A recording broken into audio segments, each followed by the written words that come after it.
1978년 11월 18일, 남미 가이아나의 깊은 정글 속에서 인류 역사상 가장 충격적인 참사 중 하나가 벌어졌습니다. 존스타운이라고 불리는 작은 공동체에서 918명의 사람들이 독이 든 음료를 마시고 죽었습니다. 이 중에는 276명의 어린이도 포함되어 있었습니다. 이 끔찍한 사건은 단순한 집단 자살이 아니라 한 사람의 광기와 조종이 빚어낸 대량 살인이었습니다. 사건의 주인공은 짐 존스라는 인물이었습니다. 그는 인민사원이라는 종교 단체의 교주로 수천 명의 신도들을 끌어모아 캘리포니아에서 큰 영향력을 행사했습니다. 하지만 그의 진짜 목적은 종교적 구원이 아니라 절대적인 권력과 통제였습니다. 그는 신도들을 가이아나의 정글로 끌고 가서 자신만의 왕국을 건설했고 결국 이를 파멸의 무대로 만들었습니다. 존스타운 사건은 종교적 광신주의, 카리스마적 지도자의 조종, 그리고 집단 심리의 위험성을 보여주는 대표적인 사례가 되었습니다. 이 사건은 쿠에이드를 마신다라는 표현을 만들어냈으며 맹목적 추종의 위험성을 경고하는 상징이 되었습니다. 하지만 이 사건의 진실은 단순한 종교적 광신을 넘어서 인간의 심리적 취약점과 권력의 부패를 적나라하게 보여주는 복잡한 이야기였습니다. 짐 존스는 1931년 인디애나 주 린에서 태어났습니다. 어린 시절부터 그는 종교에 깊은 관심을 보였지만 동시에 권력에 대한 강한 욕구도 가지고 있었습니다. 그의 초기 삶은 모순으로 가득했습니다.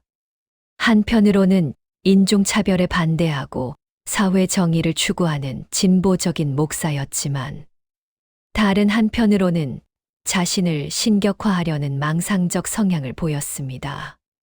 1955년 존스는 인디애나폴리스에서 인민사원을 창립했습니다. 초기의 인민사원은 실제로 진보적인 종교 단체였습니다. 인종통합을 실천하고 사회적 약자들을 돌보는 일에 앞장섰습니다. 1960년대 미국에서 인종차별이 심각한 문제였던 시기에 존스의 교회는 흑인과 백인이 함께 예배하는 몇 안 되는 곳 중 하나였습니다. 이러한 진보적 성향은 많은 이상주의자들과 사회운동가들을 끌어들였습니다. 하지만 존스의 진짜 모습은 점차 드러나기 시작했습니다. 그는 자신을 파더라고 부르게 했고 점차 자신이 예수 그리스도의 환생이라고 주장하기 시작했습니다. 더 나아가 그는 자신이 하나님 자체라고 선언했습니다. 이러한 신격화는 신도들의 절대적 복종을 이끌어내는 도구였습니다. 1965년 존스는 핵전쟁에 대한 공포를 이용해 신도들을 캘리포니아로 이주시켰습니다. 그는 미국 중서부가 핵 공격의 목표가 될 것이라고 예언하며 캘리포니아 북부의 작은 마을 우키아가 안전한 피난처라고 주장했습니다. 이는 그의 조종 기법 중 하나였습니다. 공포를 조성하고 자신만이 해답을 가지고 있다고 주장하는 것이었습니다. 캘리포니아로 이주한 후 인민사원은 급속히 성장했습니다. 존스는 뛰어난 연설가였고 사회정의와 평등을 외치는 그의 메시지는 1960년대 반전 운동과 민권운동의 분위기와 맞아떨어졌습니다. 특히 가난한 흑인들과 백인 자유주의자들이 그의 신도가 되었습니다. 전성기의 인민사원은 2만 명에 달하는 신도를 보유했습니다. 인민사원의 매력은 그들이 추구하는 이상향 때문이었습니다. 존스는 사회주의적 천국을 건설하겠다고 약속했습니다. 인종차별이 없고 가난이 없으며 모든 사람이 평등한 사회를 만들겠다는 것이었습니다. 이러한 비전은 1960년대와 1970년대 미국 사회의 혼란과 불안을 겪고 있던 많은 사람들에게 강력한 호소력을 가졌습니다. 인민사원의 일상생활은 겉으로는 평화로워 보였습니다. 신도들은 함께 일하고, 함께 식사하고, 함께 예배했습니다. 아이들은 공동으로 양육되었고, 노인들은 정성껏 보살핌을 받았습니다. 모든 재산은 공동으로 소유되었고, 개인의 욕심은 집단의 이익을 위해 포기되었습니다. 이는 많은 사람들이 꿈꿔왔던 이상적인 공동체의 모습이었습니다. 하지만 이러한 겉모습 뒤에는 철저한 통제 시스템이 숨어 있었습니다. 존스는 신도들의 일거수일투족을 감시했습니다. 개인적인 관계는 금지되었고, 가족 간의 유대도 약화시켰습니다. 신도들은 자신의 과거를 고백하도록 강요받았고, 이러한 정보는 나중에 그들을 통제하는 도구로 사용되었습니다. 신도들의 하루는 철저히 통제되었습니다. 새벽 일찍 일어나 노동을 하고, 저녁에는 의무적으로 예배와 정치 교육에 참석해야 했습니다. 수면 시간은 극도로 제한되었고, 충분한 휴식을 취할 수 없었습니다. 이는 신도들의 판단력을 흐리게 하고 저항 의지를 약화시키는 의도적인 조치였습니다. 가장 교묘한 통제 기법은 자기 비판이라는 것이었습니다. 신도들은 정기적으로 자신의 잘못과 부족함을 공개적으로 고백해야 했습니다. 다른 신도들의 잘못을 고발하는 것도 의무였습니다. 이러한 시스템은 신도들 사이의 신뢰를 파괴하고 모든 사람이 서로를 의심하게 만들었습니다. 결국 신도들은 오직 존스만을 신뢰할 수 있게 되었습니다. 1970년대 중반, 존스는 새로운 계획을 세웠습니다. 남미 가이아나에 완전히 독립된 공동체를 건설하겠다는 것이었습니다. 그는 이곳을 농업 프로젝트라고 불렀지만 신도들에게는 약속의 땅이라고 선전했습니다. 가이아나는 영어를 사용하는 사회주의 국가였고 인민사원의 이념과 맞아떨어지는 것처럼 보였습니다. 가이아나 정부는 존스의 제안을 환영했습니다. 인민사원이 가져올 기술과 자본이 가이아나의 경제 발전에 도움이 될 것이라고 판단했기 때문입니다. 존스는 가이아나 정부 관리들에게 뇌물을 주고 로비를 하여 3,800에이커의 정글 땅을 임대받았습니다. 이곳이 바로 존스타운이 되었습니다. 1974년부터 본격적인 이주가 시작되었습니다. 초기에는 젊고 건강한 신도들이 먼저 가이아나로 가서 기반 시설을 구축했습니다. 정글을 개간하고 건물을 짓고 농장을 만드는 일은 극도로 힘든 작업이었습니다. 열대성 질병, 독충, 뱀 등의 위험도 컸습니다. 하지만 신도들은 이 모든 고난을 더 나은 미래를 위한 희생이라고 받아들였습니다. 존스는 가이아나로의 이주를 점진적으로 늘려갔습니다. 처음에는 자원자들이 갔지만 점차 강제적인 색채가 강해졌습니다. 특히 미국에서 인민사원에 대한 조사와 비판이 거세지면서 존스는 더 많은 신도들을 가이아나로 보냈습니다. 1978년까지 약 1,000명의 신도들이 존스타운에 거주하게 되었습니다. 가이아나에서의 생활은 캘리포니아에서보다 훨씬 통제적이었습니다. 신도들은 사실상 외부와 완전히 차단되었습니다. 편지는 모두 검열되었고 전화통화도 불가능했습니다. 존스타운을 떠나는 것은 사실상 불가능했습니다. 무장한 경비원들이 공동체를 지키고 있었고 주변은 수백 킬로미터의 정글이었습니다. 존스타운은 겉으로는 이상향이었지만 실제로는 거대한 감옥이었습니다. 존스의 신도 통제 기법은 현대 심리학에서 말하는 세뇌의 전형적인 사례였습니다. 그는 체계적이고 계획적으로 신도들의 정신을 조종했습니다. 첫 번째 단계는 기존의 정체성을 파괴하는 것이었습니다. 신도들은 과거의 삶을 버리고 새로운 정체성을 받아들이도록 강요받았습니다. 물리적 고립은 중요한 통제 도구였습니다. 존스타운에서 신도들은 외부 세계와 완전히 차단되었습니다. 뉴스를 접할 수 없었고 가족이나 친구들과 연락할 수 없었습니다. 오직 존스가 제공하는 정보만이 그들의 유일한 정보원이었습니다. 이러한 정보 통제는 신도들의 현실 인식을 왜곡시켰습니다. 수면 박탈은 또 다른 중요한 조종 기법이었습니다. 신도들은 하루에 서너 시간 정도만 잠을 잘 수 있었습니다. 낮에는 힘든 노동을 해야 했고, 밤에는 긴 집회와 교육에 참석해야 했습니다. 만성적인 수면 부족은 판단력을 흐리게 하고 저항 의지를 약화시켰습니다.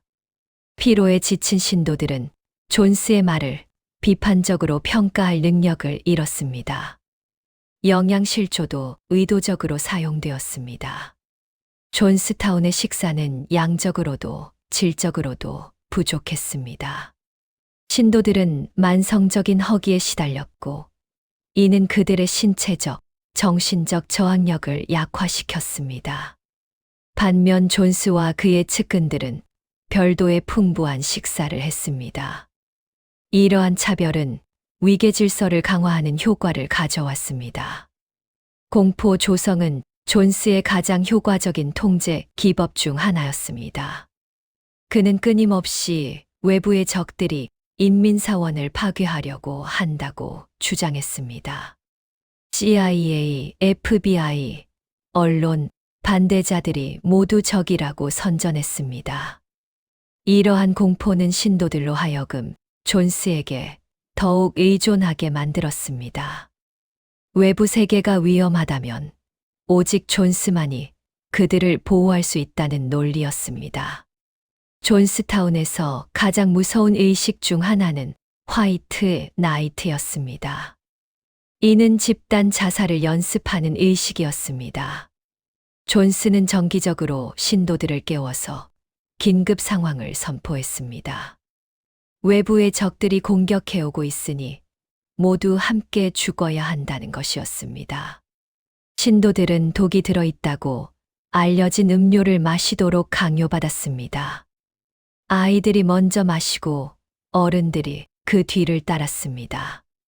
많은 신도들이 두려워하고 울었지만 존스와 그의 측근들은 이를 혁명적 자살이라고 미화했습니다.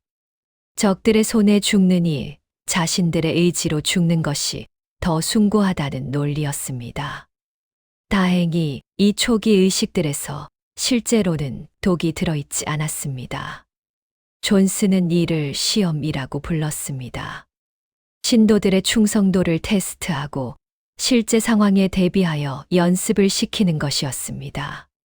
하지만 이러한 반복적인 연습은 신도들을 심리적으로 마비시켰습니다. 점차 그들은 죽음을 당연한 것으로 받아들이기 시작했습니다. 화이트 나이트는 또한 탈출을 꿈꾸는 신도들을 찾아내는 방법이기도 했습니다. 죽음의 명령에 주저하거나 반항하는 사람들은 믿음이 부족한 자로 낙인 찍혔습니다. 이들은 별도의 재교육을 받아야 했고, 때로는 신체적 처벌도 받았습니다. 이러한 시스템은 신도들로 하여금 자신의 진짜 감정을 숨기게 만들었습니다. 존스는 이러한 의식을 통해 신도들의 심리를 조종했습니다. 죽음에 대한 공포는 인간의 가장 기본적인 감정입니다. 하지만 반복적인 연습을 통해 이러한 공포를 마비시키고 죽음을 숭고한 선택으로 받아들이게 만들었습니다. 이는 나중에 일어날 실제 참사를 위한 무서운 준비 과정이었습니다. 1978년에 들어서면서 존스타운의 상황은 급격히 악화되었습니다. 가장 큰 문제는 탈출 시도와 외부의 관심 증가였습니다. 일부 신도들이 존스타운을 탈출하여 미국으로 돌아가 인민사원의 실상을 폭로하기 시작했습니다. 이들의 증언은 언론과 정부 당국의 주의를 끌었습니다. 특히 존스의 양아들인 짐 존스 주니어가 농구 경기 참석을 위해 조지타운에 나가 있는 동안 탈출을 시도한 것은 존스에게 큰 충격을 주었습니다. 자신의 아들조차 배신할 수 있다는 사실은 존스의 편집증을 더욱 심화시켰습니다. 그는 모든 사람이 자신을 배신할 수 있다고 믿기 시작했습니다. 미국에서는 인민사원을 우려하는 친척들이라는 단체가 결성되었습니다. 이 단체는 존스타운에 있는 가족들을 구출하려고 노력했습니다. 그들은 언론에 인민사원의 실상을 폭로하고 정부의 조사를 요청했습니다. 이러한 외부의 압력은 존스를 더욱 편집증적으로 만들었습니다. 존스의 정신 상태도 급격히 악화되었습니다. 그는 만성적인 불면증에 시달렸고 각종 약물에 의존하게 되었습니다. 페네르간, 발륨, 모르핀 등을 남용했으며 이는 그의 판단력을 더욱 흐리게 만들었습니다. 신도들 앞에서 하는 연설도 점점 더 혼란스럽고 편집증적으로 변했습니다. 존스타운 내부에서도 긴장이 고조되었습니다. 탈출 시도가 잇따르면서 감시와 통제가 더욱 강화되었습니다. 신도들은 서로를 더욱 의심하게 되었고 고발과 처벌이 일상화되었습니다. 아이들조차 부모를 감시하고 보고하도록 교육받았습니다. 존스타운은 점점 더 숨막히는 감옥으로 변해갔습니다. 가장 심각한 문제는 존스의 최후의 해결책에 대한 집착이었습니다. 그는 점점 더 자주 집단 자살에 대해 이야기하기 시작했습니다. 외부의 적들이 인민사원을 파괴하려고 한다면 차라리 모두 함께 죽는 것이 낫다는 것이었습니다. 이러한 발언은 처음에는 단순한 위협으로 받아들여졌지만 점차 현실이 되어갔습니다. 1978년 11월 14일 캘리포니아 출신의 민주당 하원의원 레오 라이언이 존스타운 방문을 위해 가이아나에 도착했습니다. 라이런 의원은 인민사원을 우려하는 친척들의 요청을 받아 조사를 위해 온 것이었습니다. 그는 존스타운의 실상을 파악하고 원하는 사람들을 미국으로 데려가겠다고 약속했습니다. 라이런 의원과 함께 온 일행에는 기자들과 인민사원 전 신도들도 포함되어 있었습니다. 이들의 존재는 존스에게 엄청난 스트레스를 주었습니다. 외부인들이 존스타운의 실상을 목격하고 이를 세상에 알릴 수 있기 때문이었습니다. 존스는 이들의 방문을 막을 수 없었지만 최대한 통제하려고 노력했습니다. 11월 17일 라이런 일행이 존스타운에 도착했습니다. 겉으로는 모든 것이 평화로워 보였습니다.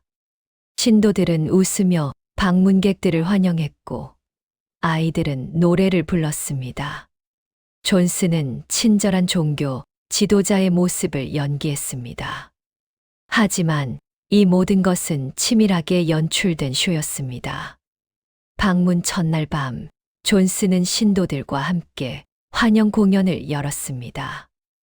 음악과 춤이 어우러진 화려한 쇼였지만 그 이면에는 긴장감이 흐르고 있었습니다.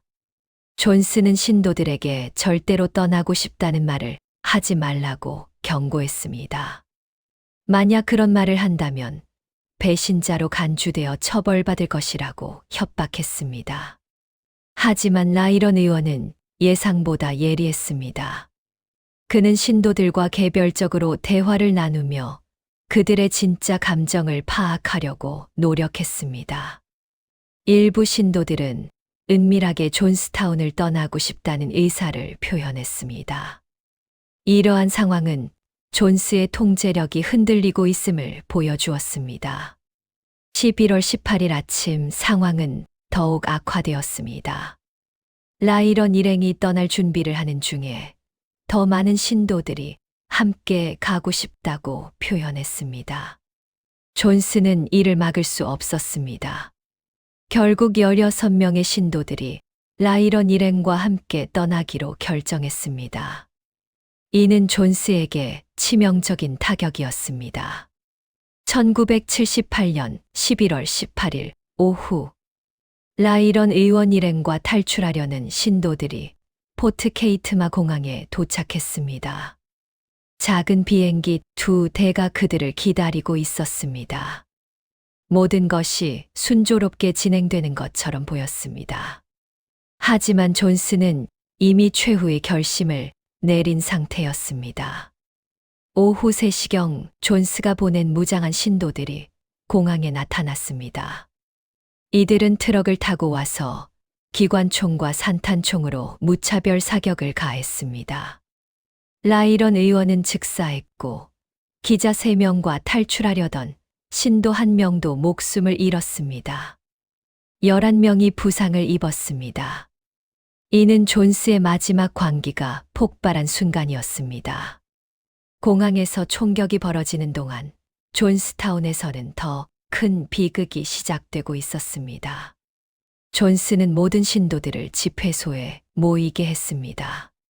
그는 라이런 의원과 기자들이 자신들을 파괴하려고 한다고 주장했습니다. 이제 혁명적 자살을 통해 적들의 손에 죽지 않고 존엄하게 죽어야 한다고 선언했습니다. 존스는 미리 준비해둔 플레이버 에이드라는 음료의 사이안화칼륨과 발륨을 섞었습니다. 이는 달콤한 체리 맛이었지만 치명적인 독이 들어 있었습니다. 그는 이를 포션이라고 불렀습니다. 신도들에게 이것을 마시면 평화롭게 잠들 수 있다고 말했습니다. 가장 끔찍한 것은 아이들이 먼저 죽어야 한다는 것이었습니다. 존스는 아이들이 고통받는 것을 볼 수 없다며 부모들에게 아이들에게 먼저 독을 먹이라고 했습니다. 많은 부모들이 저항했지만 무장한 경비원들이 이를 강요했습니다. 울고 있는 아이들의 입에 주사기로 독이 든 음료가 주입되었습니다. 집회소에서 울려 퍼진 존스의 목소리는 테이프에 녹음되어 있습니다. 이 43분짜리 녹음은 데스 테이프라고 불리며 인류 역사상 가장 소름 끼치는 기록 중 하나가 되었습니다. 존스의 목소리는 처음에는 차분했지만 점차 히스테리컬하게 변했습니다. 어머니, 어머니, 어머니들이여. 제발 울지 마세요. 이것은 죽음이 아닙니다. 우리는 모두 함께 가는 것입니다. 하지만 신도들의 반응은 순종적이지 않았습니다. 많은 사람들이 울고 있었고 일부는 저항했습니다. 특히 크리스틴 밀러라는 여성은 용감하게 존스에게 맞섰습니다. 그녀는 왜 모든 사람이 죽어야 하는지, 다른 대안은 없는지 물었습니다. 존스는 화를 내며 그녀의 질문을 묵살했습니다. 우리는 평화롭게 죽을 수 있습니다. 하지만 우리가 여기서 나가면 그들이 우리를 고문할 것입니다. 우리 아이들을 빼앗아 갈 것입니다. 아이들이 죽어가는 모습은 참혹했습니다. 사이안화칼륨은 빠르게 작용했지만 그 과정은 고통스러웠습니다. 아이들은 경련을 일으키며 고통스러워했습니다. 부모들은 자신의 아이들이 죽어가는 것을 지켜보며 절망에 빠졌습니다. 일부 부모들은 아이들과 함께 죽기 위해 독을 마셨고, 다른 부모들은 강제로 독을 주입당했습니다. 무장한 경비원들과 존스의 측근들은 탈출을 시도하는 사람들을 막았습니다. 일부 신도들은 정글로 도망치려고 했지만 대부분은 붙잡혔습니다. 경비원들은 총으로 위협하며 사람들을 집회소로 다시 끌고 왔습니다. 이는 더 이상 자발적인 죽음이 아니라 강제적인 살인이었습니다. 존스 자신도 점점 더 혼란스러워졌습니다. 그는 자신이 창조한 상황을 통제할 수 없게 되었습니다. 신도들의 울음소리와 비명소리가 울려 퍼지는 가운데 그는 여전히 이것이 아름다운 죽음이라고 주장했습니다. 하지만 그의 목소리에는 공포와 절망이 섞여 있었습니다. 아이들을 가지고 있는 어머니들, 제발 아이들을 먼저 보내주세요. 그들은 고통받지 않을 것입니다. 이것은 고통이 아닙니다. 하지만 현실은 달랐습니다. 아이들은 분명히 고통스러워했고 부모들은 자신의 아이들을 죽이는 것에 대해 절망했습니다. 일부 부모들은 끝까지 저항했지만 결국 강제로 독을 주입당했습니다. 이는 존스가 말하는 혁명적 자살이 아니라 대량 살인이었습니다. 존스타운에서 벌어진 참사에서 살아남은 사람들의 증언은 그날의 참혹함을 생생하게 전해줍니다. 대부분의 생존자들은 그날 존스타운에 없었거나 정글로 도망쳐 숨어 있었던 사람들이었습니다. 이들의 증언을 통해 우리는 그날의 진실을 알 수 있습니다. 팀 카터는 존스의 측근 중 하나였지만 마지막 순간에 아내와 아이들을 구하기 위해 정글로 도망쳤습니다. 그는 나중에 그것은 자살이 아니라 살인이었다고 증언했습니다. 많은 사람들이 죽기를 원하지 않았지만 강제로 독을 마셔야 했다는 것입니다. 오데렐 로즈는 집회소에서 탈출한 몇 안 되는 생존자 중 하나였습니다. 그는 사람들이 울고 있었고 아이들이 고통스러워했다고 증언했습니다. 존스가 말하는 평화로운 죽음과는 전혀 다른 참혹한 광경이었다고 했습니다. 가장 어린 생존자 중 하나인 9살의 린다. 아모스는 어머니가 자신을 정글로 밀어넣어 구해준 덕분에 살아남았습니다. 그녀는 어머니가 달려가서 숨어 있어 라고 소리쳤던 것을 기억한다고 했습니다. 어머니는 딸을 구하기 위해 자신의 목숨을 희생한 것이었습니다. 이러한 증언들은 존스타운 참사가 단순한 종교적 자살이 아니라 조직적인 살인이었음을 보여줍니다. 많은 사람들이 죽기를 원하지 않았지만 강제로 독을 마셔야 했습니다. 특히 아이들의 경우 자신이 무엇을 마시는지도 모르고 죽어갔습니다. 생존자들은 또한 존스의 정신 상태가 마지막 순간에 완전히 무너졌다고 증언했습니다. 그는 일관성 없는 말을 했고 현실과 환상을 구분하지 못했습니다. 자신이 창조한 상황을 통제할 수 없게 되자 그는 더욱 히스테리컬하게 변했습니다. 11월 19일 아침 가이아나 군대와 미군이 존스타운에 도착했습니다. 그들이 발견한 광경은 상상을 초월했습니다. 집회소 주변에 수백 구의 시체가 널려 있었습니다.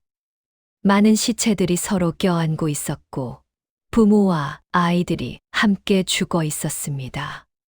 전체적으로 918명이 죽었으며 이 중 276명이 어린이였습니다. 존스 자신도 총상으로 죽어 있었습니다. 그가 자살했는지 아니면 측근에게 살해당했는지는 명확하지 않습니다. 그의 시체는 의자에 앉아 있었고 머리에는 총상이 있었습니다. 그의 주변에는 그가 늘 가지고 다니던 권총이 있었습니다. 시체들을 조사한 결과 대부분은 사이안화칼륨 중독으로 죽었습니다. 하지만 일부는 총상이나 자상으로 죽었습니다. 이는 일부 신도들이 강제로 살해당했음을 의미합니다. 특히 나이 든 신도들과 장애인들은 스스로 독을 마실 수 없었기 때문에 강제로 주입당했습니다. 아이들의 시체를 조사한 결과는 더욱 참혹했습니다.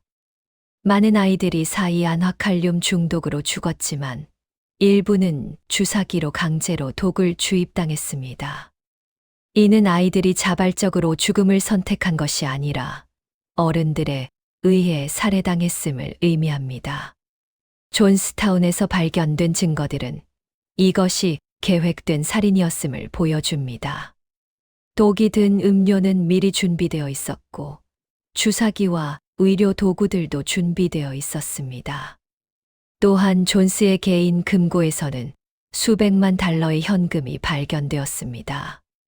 이는 존스가 진짜 이상향을 건설할 의도가 없었음을 보여줍니다.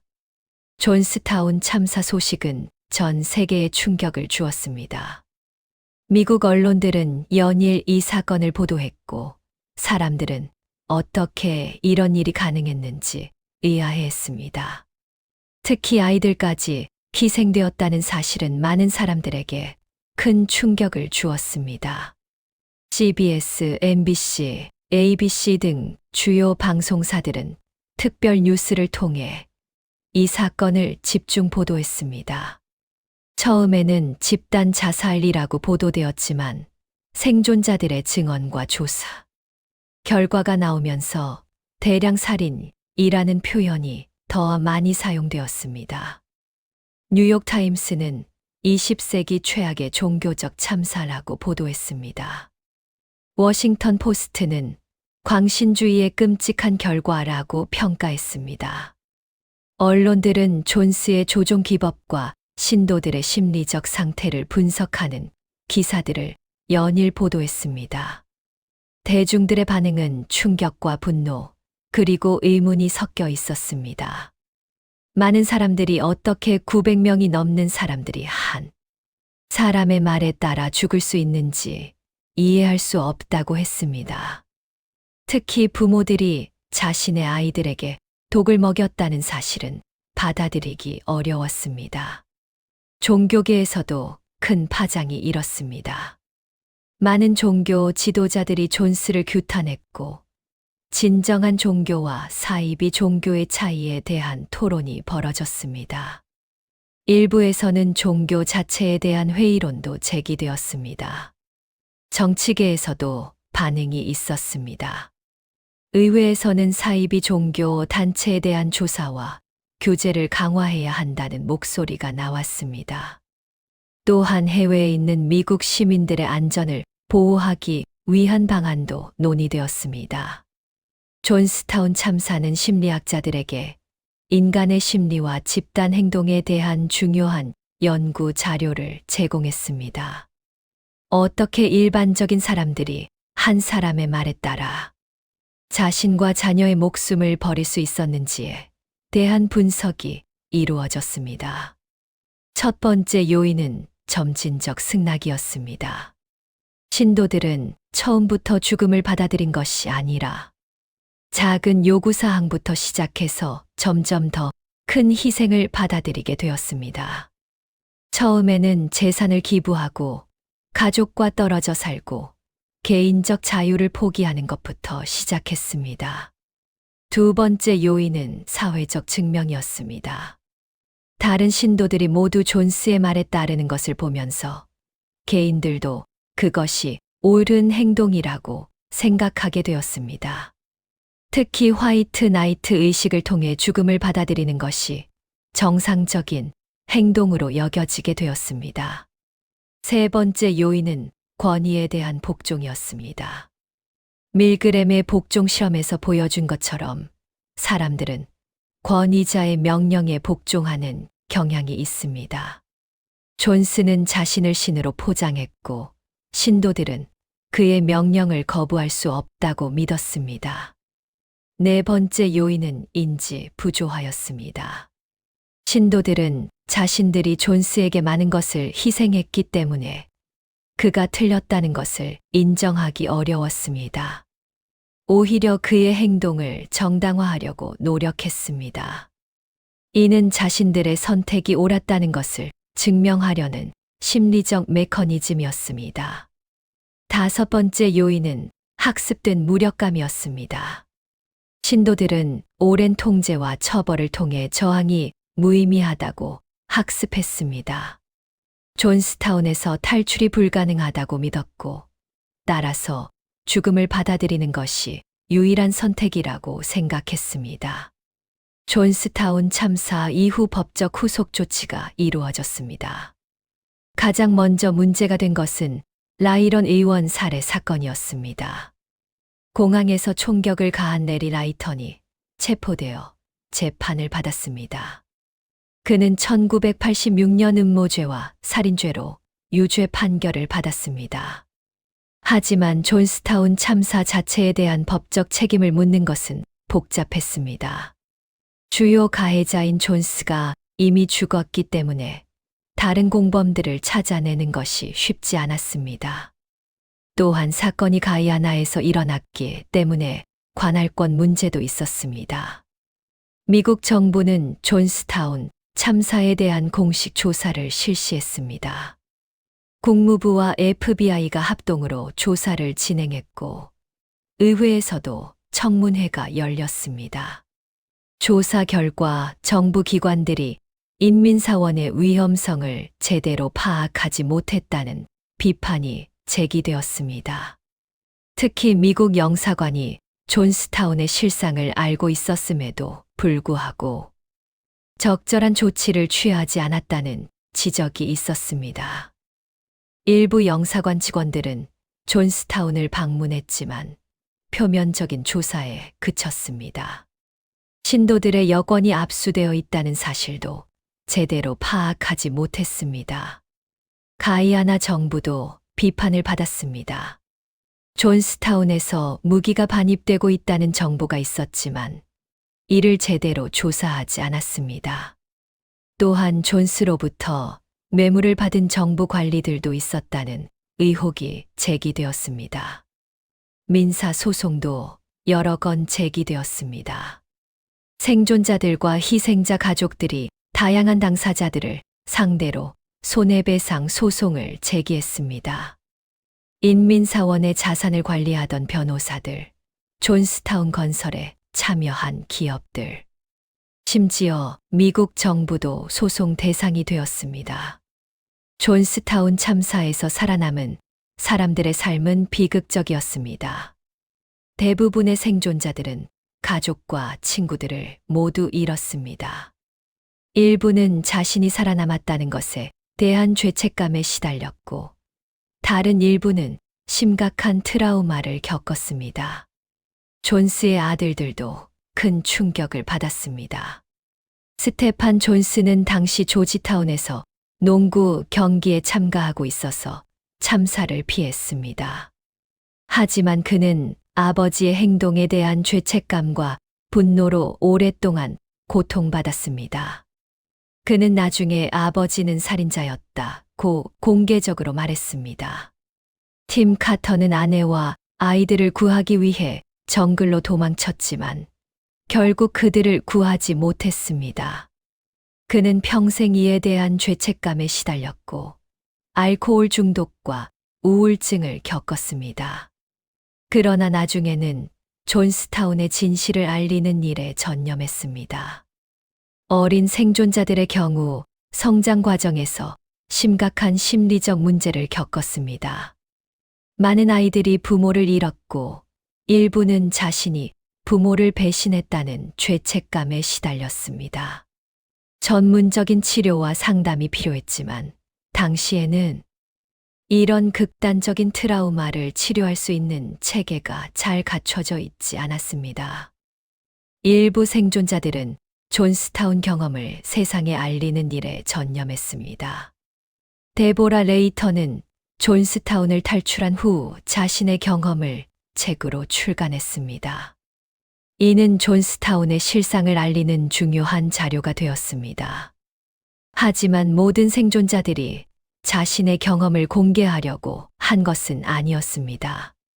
일부는 과거를 잊고 새로운 삶을 시작하려고 했습니다. 이들은 언론의 관심을 피하고 조용히 살아가려고 노력했습니다. 존스타운 참사는 미국 문화에 깊은 영향을 미쳤습니다. 가장 대표적인 것은 쿠레이드를 마신다라는 표현입니다. 이는 맹목적으로 어떤 이념이나 지도자를 따르는 것을 의미하는 표현으로 널리 사용되게 되었습니다. 아이러니하게도 존스타운에서 실제로 사용된 것은 쿠레이드가 아니라 플레이버 에이드였습니다. 영화와 TV 프로그램에서도 존스타운 참사는 자주 다뤄졌습니다. 다큐멘터리부터 드라마까지 다양한 형태로 제작되었습니다. 이러한 작품들은 사건의 참혹함을 알리는 동시에 카리스마적 지도자의 위험성을 경고하는 역할을 했습니다. 종교학과 심리학 분야에서도 존스타운 참사는 중요한 연구 대상이 되었습니다. 사이비 종교의 특징, 집단 세뇌의 메커니즘, 극단적 상황에서의 인간, 심리 등이 연구되었습니다. 이러한 연구들은 비슷한 비극을 예방하는 데 도움이 되었습니다. 교육 분야에서도 존스타운 참사는 중요한 교육 자료가 되었습니다. 비판적 사고의 중요성, 권위에 대한 맹목적 복종의 위험성, 집단 압력에 저항하는 방법 등이 교육되었습니다. 특히 대학의 심리학과 사회학 강의에서 자주 다뤄졌습니다. 존스타운 참사가 남긴 가장 중요한 교훈은 사이비 종교와 극단적 집단의 위험성입니다. 이 사건 이후 미국에서는 사이비 종교에 대한 관심이 높아졌고, 이를 감시하고 예방하는 노력이 강화되었습니다. 첫 번째 교훈은 점진적 통제의 위험성입니다. 존스는 처음부터 극단적인 요구를 하지 않았습니다. 작은 희생부터 시작해서 점점 더 큰 희생을 요구했습니다. 이러한 패턴을 인식하고 경계하는 것이 중요합니다. 두 번째 교훈은 고립의 위험성입니다. 존스는 신도들을 외부 세계와 차단시켰습니다. 가족, 친구, 언론과의 접촉을 제한했습니다. 이러한 고립은 비판적 사고를 방해하고 조종을 쉽게 만듭니다. 세 번째 교훈은 절대적 권위의 위험성입니다. 존스는 자신을 신으로 포장했고, 신도들은 그의 말을 절대적 진리로 받아들였습니다. 어떤 인간도 절대적 권위를 가져서는 안 된다는 것을 보여줍니다. 네 번째 교훈은 비판적 사고의 중요성입니다. 신도들은 존스의 말을 비판적으로 검토하지 않았습니다. 의문을 가지고 질문하는 것이 금지되었습니다. 건전한 회의주의와 비판적 사고가 얼마나 중요한지를 보여줍니다. 다섯 번째 교훈은 외부 감시의 필요성입니다. 존스타운은 외부의 감시에서 완전히 벗어나 있었습니다. 정부와 언론, 그리고 시민사회의 지속적인 관심과 감시가 필요합니다. 존스타운 참사는 45년이 지난 지금도 여전히 중요한 의미를 가집니다. 현대사회에서도 카리스마적 지도자에 의한 집단 조종의 사례들이 계속 발생하고 있기 때문입니다. 종교 집단뿐만 아니라 정치 집단, 심지어 기업에서도 비슷한 패턴이 나타날 수 있습니다. 소셜미디어 시대에는 새로운 형태의 조종과 세뇌가 가능해졌습니다. 온라인 공간에서 극단적 집단들이 사람들을 모집하고 세뇌하는 사례들이 증가하고 있습니다. 존스타운의 교훈은 이러한 현대적 위험에 대응하는 데도 유용합니다. 특히 팬데믹 시대에는 음모론과 극단주의가 확산되는 현상이 나타났습니다. 과학적 사실을 부정하고 권위에 대한 맹목적 불신이나 신뢰를 보이는 사람들이 증가했습니다. 존스타운의 교훈은 이러한 극단주의에 대한 경계의 중요성을 일깨워줍니다. 정치적 극단주의도 존스타운과 유사한 패턴을 보이는 경우가 있습니다. 카리스마적 지도자에 대한 맹목적 추종, 외부 집단에 대한 적개심, 비판적 사고의 억압 등이 나타날 수 있습니다. 민주주의 사회에서 이러한 위험을 인식하고 대응하는 것이 중요하다. 존스타운 집단 자살 사건은 인류 역사상 가장 충격적인 참사 중 하나였습니다. 918명의 무고한 사람들, 특히 276명의 어린이들이 한 사람의 광기와 조종에 의해 목숨을 잃었습니다. 이는 단순한 종교적 광신의 결과가 아니라 체계적이고 계획적인 조종과 통제의 결과였습니다. 짐 존스는 처음에는 사회 정의와 평등을 추구하는 진보적 종교 지도자로 보였습니다. 하지만 그의 진짜 목적은 절대적 권력과 통제였습니다. 그는 신도들의 선의와 이상주의를 악용하여 자신만의 왕국을 건설했고 결국 이를 파멸로 이끌었습니다. 이 사건이 주는 가장 중요한 교훈은 맹목적 추종의 위험성입니다. 아무리 카리스마적이고 설득력 있는 지도자라도 그의 말을 비판적으로 검토하고 의문을 가져야 합니다. 절대적 권위는 항상 위험하며 건전한 회의주의와 비판적 사고가 필요합니다. 또한 이 사건은 집단 심리의 위험성을 보여줍니다.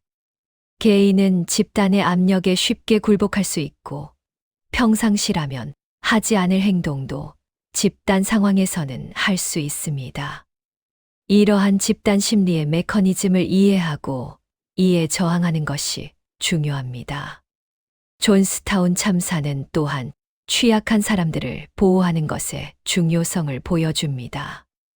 경제적 어려움, 사회적 고립, 정신적 상처 등으로 취약한 상태에 있는 사람들은 극단적 집단의 표적이 되기 쉽습니다.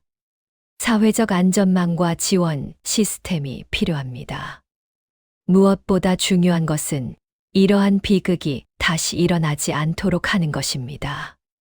존스타운의 918명의 희생자들, 특히 어린이들의 죽음을 헛되이 하지 않기 위해서는 그들의 희생을 기억하고 교훈을 삼아야 합니다.